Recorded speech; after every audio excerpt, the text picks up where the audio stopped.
Salve, salve internet, tudo bem com vocês? Espero que sim. Viu? Antes mesmo de a gente entrar no assunto do vídeo, me procura lá no Instagram, vamos ser amiguinho por lá, que eu acho que lá é um lugar mais fácil de a gente trocar ideia diretamente. E eu tô convidando vocês a fazer isso já no começo do vídeo pelo seguinte: o vídeo de hoje é justamente sobre essas questões que têm nuance e que muitas vezes não cabem num vídeo no formato do YouTube, né? Até caberia se eu fosse fazer um vídeo de 2 horas de duração, mas eu não tô fazendo os vídeos aqui à toa. Eu quero que esses vídeos cheguem nas pessoas e o tamanho do vídeo cumpre um papel importante nisso. O que eu quero falar aqui é sobre um fenômeno que eu apelidei de superposição de verdades. Eu lembro que quando eu comecei a fazer vídeos aqui pro YouTube, o meu mano Liciel me deu uma dica que eu levo até hoje comigo, mas assim, eu preciso levar mais a sério, na verdade. Que ele disse assim: cara, tudo que você fala num vídeo, os caras vão achar ali a coisinha que você não falou do jeito mais óbvio possível, ou que ficou aberto à interpretação, e os caras vão enfiar o viés deles ali do jeito que eles quiserem, tá? Então, quando você for fazer um vídeo falando sobre um assunto, ou esteja preparado para receber uma enxurrada de comentário errado em relação ao que você quis dizer, ou já pense em tudo que você pode estar deixando de porta aberta no vídeo e aderece isso no vídeo. E assim, parece uma ideia simples de executar, mas não é não, tá? Eu tenho tentado desde que eu comecei a fazer os vídeos aqui pro YouTube e eu sempre falho, porque a seção de comentários sempre me surpreende. Então, vamos lá, vamos falar um pouquinho sobre a superposição de verdades. No vídeo passado, se você tiver interesse, dá uma olhadinha nele depois, eu vou deixar o link aqui na descrição, inclusive. Eu falei sobre algumas dessas verdades, né, em relação a custo de instrumentos, né, o que você tem versus o que você paga. Pra mim, eu fui claro ali, mas parece que não. A seção de comentários me educou, deixando bem claro que eu não fui muito claro. Tem gente que acha que eu tô dizendo que uma Gibson não é boa, que uma Fender não é boa. Assim, de novo, eu vou defender a minha visão, eu acho que eu fui bem claro, mas se eu não me expressei bem o suficiente para deixar essa lacuna aberta, talvez eu precise ser mais claro ainda. Essas guitarras de legado, Gibson, Fender, Ibanez, enfim, tantas outras, PRS, né? Essas guitarras, elas são incríveis, gente. Só que elas custam muito dinheiro. E aí, vamos lá, vamos colocar a primeira superposição de verdades aqui. Uma guitarra, ela pode ser cara pra caramba e boa pra caramba, mas ela também pode ser cara pra caramba e ok. Ela nunca vai ser ruim, né? Tipo, isso é uma garantia que você tem quando você tá botando dinheiro alto numa guitarra. Quando a gente não gosta de algo, a gente tende a dizer que aquilo é ruim. E a gente esquece que às vezes aquilo é ruim pra nós, né? Tem que lembrar que quando uma guitarra é signature, ela é feita para atender às exigências da pessoa que tá assinando a guitarra. E muitas vezes ela não vai se traduzir como sendo o ideal para você. Então isso acontece muito com instrumentos de assinatura, sabe? A pessoa acha que vai pegar lá a guitarra modelo não sei quem e a guitarra vai ser incrível. Tem que lembrar que aquela guitarra é incrível por não sei quem que assinou a guitarra, não necessariamente para você. Às vezes acaba dando a coincidência de sim, ser boa para você também. E aí você aprende que você tem um gosto parecido com aquele guitarrista. Enfim, mas voltando para superposição, a guitarra ela pode ser cara e incrível, cara e ok, da mesma forma que ela pode ser barata e incrível, barata e ok. Aí tem uma terceira superposição que é barata e horrível. Dificilmente você vai achar uma guitarra cara que é horrível. Até a Steve Vai, que eu não gosto, ela é uma guitarra ok pra mim. Se eu tivesse acesso a só aquela guitarra pro resto da minha vida, eu não ia ficar triste. Mas enfim, tem um monte de coisa naquela guitarra que eu não gosto. Mas entende então que se eu falo num vídeo, a Ibanez do Steve Vai é ruim, isso passa a ideia errada, porque faltou o é ruim. Pra mim, é a melhor guitarra que já existiu pro Steve Vai e para tantas outras pessoas. Afinal de contas, é uma das guitarras signature, se não a guitarra signature de maior sucesso na história, não contemplando a Les Paul, obviamente, né, que não é considerada uma guitarra signature, é um modelo, não é uma assinatura. Então, nessa superposição de guitarra boa, guitarra barata, ser boa, ser incrível, ser mágica, ser ruim, tudo isso pode coexistir ao mesmo tempo, gente, porque nós somos indivíduos e cada um tem as suas preferências. O meu ponto no vídeo ali era dizer o seguinte: da mesma forma que você tem que garimpar entre as guitarras caras para achar aquela guitarra que é perfeita para você, você também tem que garimpar entre as guitarras baratas para achar aquela que vai ser a melhor para você.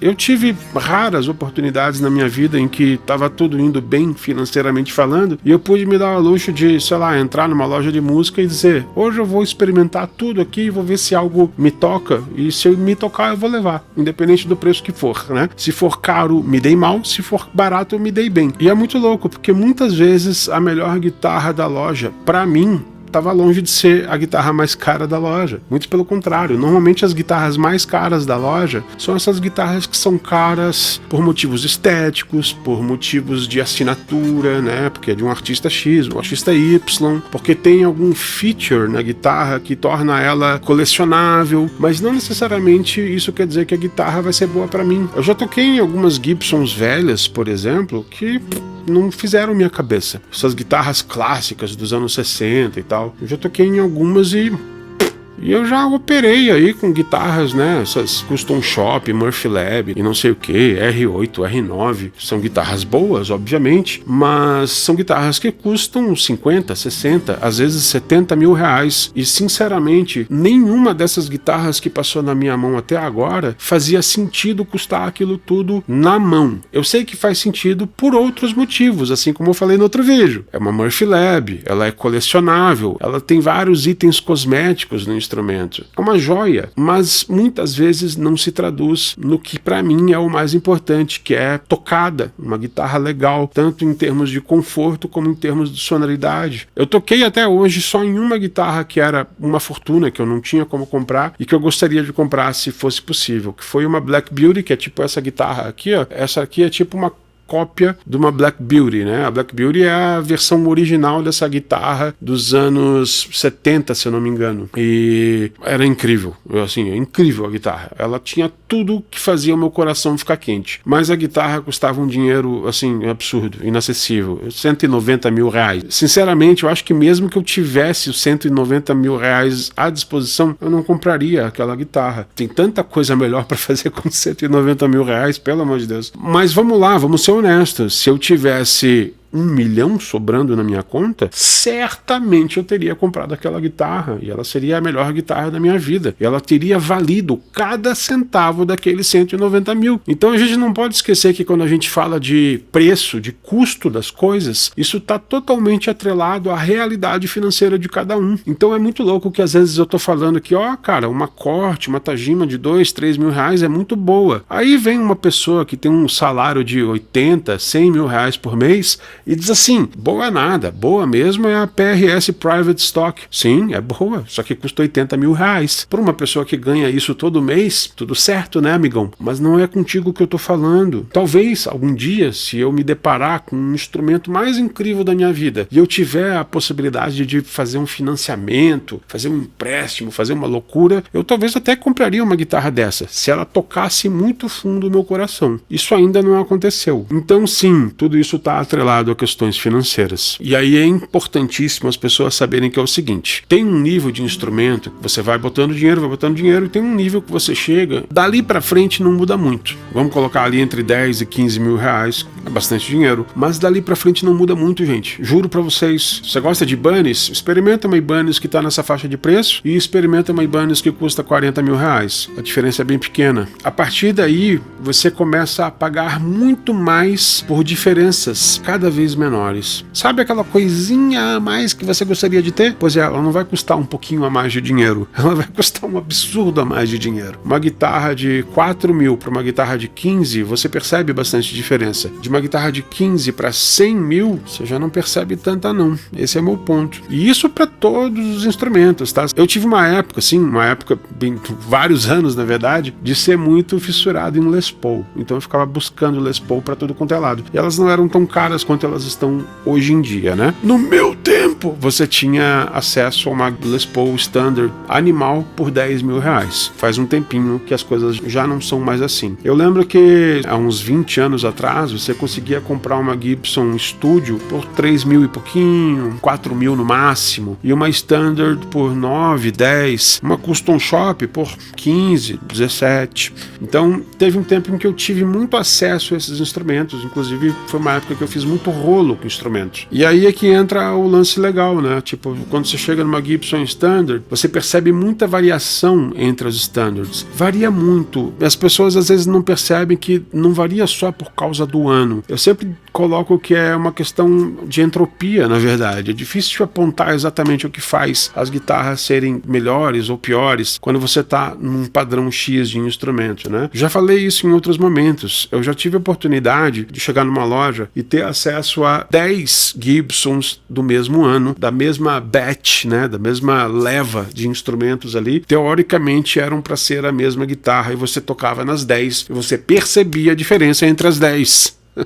É muito louco, gente. Então, por isso que não importa se você está falando de um instrumento super caro ou de um instrumento super barato. Você tem que explorar, porque eles são todos diferentes. Então, espero que fique claro. Eu acho incríveis as guitarras de legado. Gibson, PRS, Fender, Gretsch, Epiphones, né? As Epiphones mais velhas, antes de serem da Gibson. Eu acho esses instrumentos incríveis. E eu adoraria ter todos eles, mas é uma questão de realidade social. Eu não tenho como ter eles, mas eu sei por experiência que eu consigo chegar muito perto daquela experiência com instrumentos similares. Daí é que entra o lance que eu falei, é só você se curar da síndrome do headstock. Mas sim, se eu tivesse muito dinheiro, eu não ia procurar pela versão similar, mais em conta que me dê aquela experiência. Eu ia pesquisar entre as guitarras de verdade qual que seria a melhor para mim. É tudo uma questão econômica. Mas eu espero que também fique claro que você pode fazer o mesmo com instrumentos de menos custo e ser feliz do mesmo jeito. O resultado sonoro, minha gente, não muda, tá? Eu já falei e já testei isso com várias pessoas em vários momentos ao longo da minha vida. Você consegue perceber que a guitarra é uma Les Paul, é uma Strato, é uma Tele. Você não sabe dizer qual Les Paul, qual Strato, qual Tele. Ninguém consegue dizer o que é o que. Isso só é importante para quem está tocando. E aí entra naquilo. Quem está tocando é a peça mais importante na hora de fazer música. Então, se quem está tocando precisa da inspiração de um instrumento caro, paciência, ele vai gastar dinheiro. Se ele tiver, beleza. Se ele não tiver, ele vai ser triste. Mas muitos conseguem ter essa inspiração simplesmente tendo acesso a um instrumento bom, não necessariamente a um instrumento de grife. Beleza? Tá vendo? Eu falei já um monte sobre esse assunto, já investi um monte de tempo aqui no YouTube e ainda tem um monte de coisa que eu gostaria de falar a respeito, mas eu vou deixar para um outro vídeo. Eu vou colocar aqui uma segunda superposição de verdades. Corda fina versus corda grossa. Gente, eu sou um ferrenho divulgador da ideia de que você deveria usar cordas finas. Por um simples fato. É mais fácil, é mais confortável, é mais gostoso de tocar numa guitarra com corda fina. Mas isso também não é verdade absoluta. Existe uma outra verdade que coexiste com essa, que é a seguinte: nada como uma 013 numa guitarra acústica quando você vai tocar um jazz. Não existe experiência melhor para tocar jazz do que uma guitarra acústica ou semi com corda grossa, flat wound de preferência, né? Corda lisa, 012, quem sabe até 013, mas aí é que entra. Você é um guitarrista de jazz? Sim! Então você nem faz parte desse debate, porque você já sabe que o melhor para você é a corda 013, 012 no máximo, flat wound. Você já sabe disso, você não precisa desse debate. Mas pro resto dos guitarristas que usam um corpo sólido, que tocam outros tipos de música, não tem por que usar 013, não tem vantagem nenhuma, só tem desvantagens. A primeira coisa que o técnico de som vai fazer com a tua guitarra é tirar os graves. Então aquele grave que você ganha colocando corda grossa, vai embora na hora, tá? Não tem sentido você ter aquilo ali no teu som, na tua mandada, vamos dizer assim, porque aquilo ali vai embora de qualquer jeito. Então, mete corda fina, o som já vai vir com menos grave, já vai ficar mais no lugar da mix e vai ficar muito mais fácil de tocar. E quanto mais fácil é para você tocar, melhor você vai tocar, mais você vai desenvolver as tuas sutilezas, tuas microexpressões, vai ficando mais fácil de fazer os microbends e vibratos numa guitarra com corda leve, sabe? Tipo, é meio que óbvio isso, mas entende que isso coexiste com a verdade de que corda grossa também é legal para várias outras questões, aliás, várias não, né?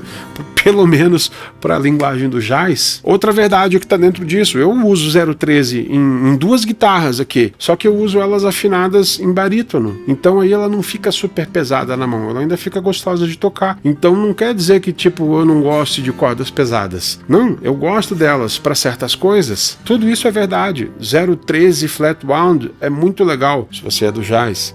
013 normal, numa guitarra normal, afinada bem baixo, é muito legal. 08, quem sabe até 07 numa guitarra moderna, é animal. Tudo isso funciona, tudo isso é legal. E o mais importante, às vezes parece que a gente tem que dizer, né? Deveria ser óbvio, mas às vezes eu percebo, na seção de comentários eu percebo que não é óbvio. O certo é o que você gosta, tá? É simples assim. Só que existe, estatisticamente, coisas que funcionam para mais pessoas. Eu vou colocar só mais uma superposição aqui, que é a seguinte. Essa é complexa também e merece um vídeo só para isso. Mas é a questão do que é uma música boa, que eu falo de vez em quando sobre isso no canal. Isso é bem complexo, porque é o seguinte, música é uma arte de entretenimento, assim, a princípio, né? Sabe aquela história do se a árvore cai numa floresta e não tem ninguém lá para ver, ela caiu, ela fez som, se não tem ninguém para escutar, essa alegoria filosófica aí? Então, se você faz música sozinho no teu quarto e ninguém escuta, beleza,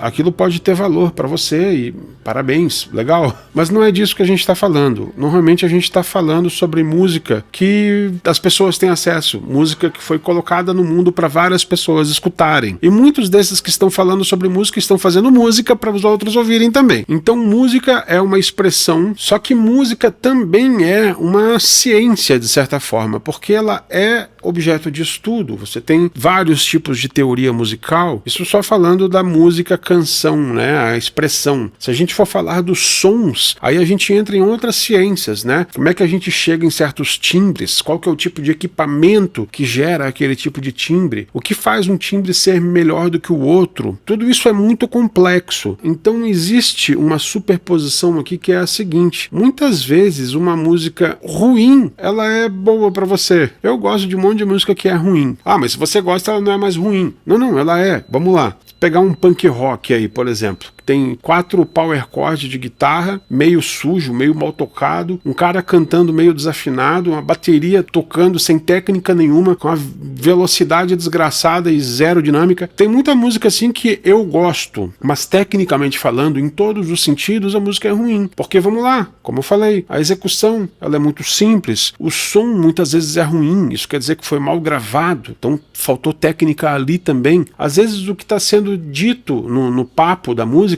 é muito mundano e superficial, meio, né? Então também é ruim.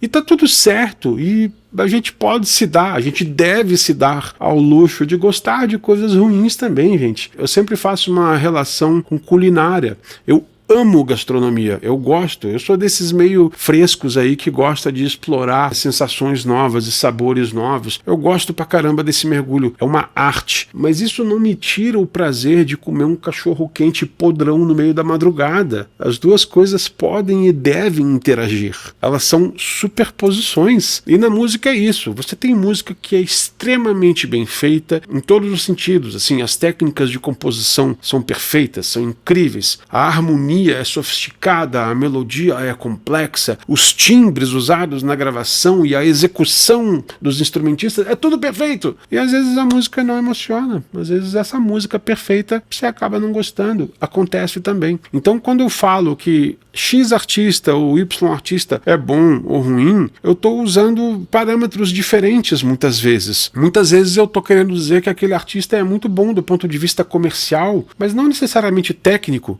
Muitas vezes eu estou querendo dizer que um artista é muito bom tecnicamente, mas não necessariamente comercial. Então assim, eu gosto muito de falar de música, eu inclusive quero resgatar aqui, é um dos meus votos para 2026, é resgatar um quadro que eu fiz algumas experiências aqui, tempos atrás, de dissecar uma música, assim como o Rick Beato faz, né? Dissecar o porquê que aquela música é legal e tal. Eu parei de fazer porque os copyrights aqui do YouTube, eles, sabe, é muito difícil de lidar. Você vai lá, faz um vídeo, investe 1, 2 dias editando o vídeo, só para chegar na hora de fazer o upload e o YouTube dizer para você que você não vai ter visibilidade naquele vídeo. Eles tesouram o teu vídeo, porque o problema não é só que você não vai monetizar o vídeo. Até aí tudo bem, disse o frango na porta do forno. O problema é que muitas vezes aquele vídeo ele é bloqueado, você não pode nem postar o vídeo. Então é complicado, mas eu tô tentando arrumar um jeito de fazer isso funcionar. E aí nesse quadro eu gosto de falar de questões técnicas, né? Eu gosto de abordar assim técnicas de composição, qualidade técnica do artista e ou dos músicos envolvidos, qualidade técnica relacionada à gravação, aos timbres, à mixagem, à masterização, tudo isso. E essas coisas, elas não são subjetivas, tá? Uma boa composição, ela é uma boa composição e ponto final. A gente tem já muito estudo musical para saber o que é de bom gosto e o que é de mau gosto na hora de fazer uma progressão de acordes, o jeito que você faz o voicing dos acordes, a forma como você escolhe instrumentar o arranjo, a execução daquele arranjo, a performance do artista. Tudo isso exige técnica e conhecimento que muitas vezes não está explícito. E é essas coisas que eu gosto de analisar. É o que eu chamo de qualidade absoluta, de qualidade incontestável. E ela existe. Mas isso não quer dizer que vai ressonar contigo. Então, gente, 2026, para mim, vai ser o ano em que eu vou tentar ser mais claro. E aí eu queria deixar também essa sugestão para você que assiste vídeos. Não só os meus, qualquer vídeo na internet. Pensa quando você está assistindo algo que talvez o que a pessoa está tentando comunicar está incompleto por causa da plataforma, por causa da forma como a gente interage com isso daqui. Pensa que quando alguém coloca uma informação que você não concorda, talvez aquilo seja uma verdade em superposição com a tua, e ela só está diferindo da tua por causa de questões culturais, individuais. Lembra que quando você vê alguém falando aqui no YouTube, muitas vezes se essa pessoa fala algo que você não concorda, ou até mesmo algo que está incorreto, talvez não seja porque a pessoa está falando aquilo com malícia, talvez não seja porque ela está tentando te enganar, talvez seja apenas porque ela errou ou se expressou de forma ruim. Eu tenho certeza que na maioria dos casos, aquilo ali é só uma falha de comunicação, e se vocês dois conversarem numa mesa de bar, vocês vão achar essa superposição de verdades e um vai entender o outro melhor. Então eu espero que no ano que vem eu consiga me comunicar melhor e vocês consigam ser mais tolerantes com quem está tentando comunicar melhor, tá? Como eu falei, esse assunto ele é extenso, eu vou falar muito sobre isso em 2026. Se vocês tiverem sugestões de conteúdo, coisas que vocês gostariam de entender e ainda não entendam e que talvez eu possa ser útil nessa busca aí, me manda aqui nos comentários também, que tudo isso vai servir de inspiração para os vídeos que eu vou fazer no ano que vem, tá? Eu não estou fazendo esses vídeos aqui para mim, eu estou fazendo esses vídeos aqui para os outros. Então, para mim é bem importante saber o que os outros estão precisando saber, porque talvez eu possa ajudar. Então, me diga aqui nos comentários. Aperta os botõezinhos que o YouTube manda a gente apertar para o robozinho lembrar que talvez tenha outras pessoas que possam ser beneficiadas desse papo que a gente está tendo aqui. Se você quiser me ajudar de verdade a continuar fazendo esses vídeos, considere a possibilidade de tornar-se um membro do canal. Eu vou deixar o link na descrição. Tem duas categorias. Uma categoria é só um apoio direto financeiro para eu realmente poder continuar me dedicando cada vez mais a fazer esses vídeos, e a categoria mais cara envolve vídeos exclusivos para aquela categoria, entre eles cursos, histórias que eu só posso contar ali e outras cositas mais, tá bom? Então fica aí o convite para vocês. Eu espero que vocês tenham tido um ano sensacional, eu espero que o ano que vem seja melhor ainda, e eu espero ver vocês nos próximos vídeos, tá bom? Então até lá, beijo e tchau!